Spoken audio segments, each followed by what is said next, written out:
مساء الخير، أنا باتريك وده بات ستوك. البودكاست ده يا جماعة ببساطة هشارك فيه كل أفكاري عن الحياة، آرائي، تجاربي، حاجات بشوفها حواليا. الكلام اللي بقوله مش شرط يكون صح، مش شرط يكون غلط، مجرد بات ستوك. ممكن في أوقات أتكلم عن ناس كان ليهم تأثير في حياتي قوي جدا، بس طبعا من غير أسماء يا جماعة، ومن غير عناوين، ومن غير هحطها في قصص خيالية، بس في الآخر هيبقى كله واقعي، ومش هقول لكم إنه كله واقعي. تمام؟ أوكي. طيب يمكن دلوقتي بتقول إيه ده؟ شكله ممل. لا، ومش هشوف الكلام ده كله بتاع، بس صدقوني لا، هي بودكاست كوميدي، بس اوقات هتلاقي حاجات ضحكتك او حاجات ما ضحكتكش من اول كده. تمام، ما ضحكتكش. تمام. او ممكن نتكلم بقى حاجات عن حياتنا، الاوقات اللي احنا بنعيشها، الوقت اللي احنا فيه، حاجات حوالينا محدش بيتكلم فيها. خليني انا اتكلم لك فيها، خليني انا كوش لك الناس اللي حوالينا كده، ونتكلم كلنا مع بعض. عندي خطة حلوة جدا للبودكاست ده.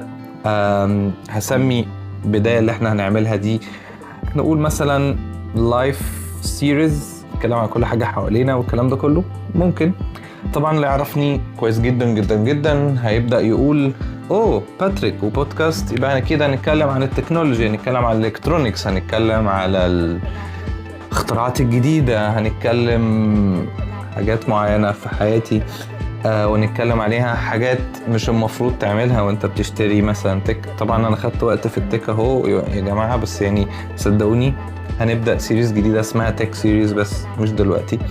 وبرضو عندي خطة تانية ان احنا في بودكاست تاني او في سيريز تانية هتبقى تحب تتكلم في ايه.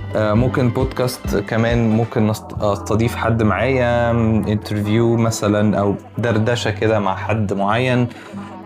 معرفش ممكن نوصل لايه، ومعرفش هتحبوني ولا مش هتحبوني، بس انا بعمل ده علشان عايز اتكلم في حاجات هزلية، في حاجات حقيقية، في حاجات في حياتي.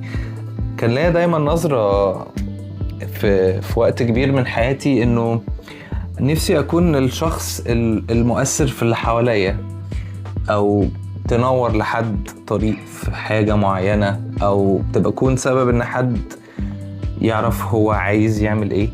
انا مش دارس اي حاجة في اي بتنجان في الكلام ده كله، بس بحاول.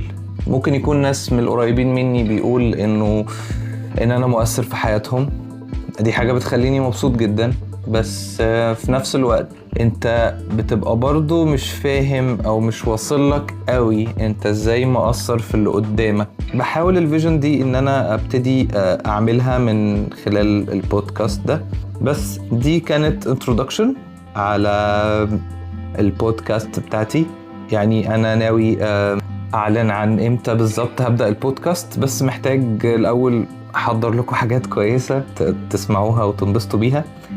فخلينا نبدأ بالانترودكشن اللي احنا خدناها، واي هوب ان تكون حاجة حد يستفاد بيها في اي وقت من الاوقات.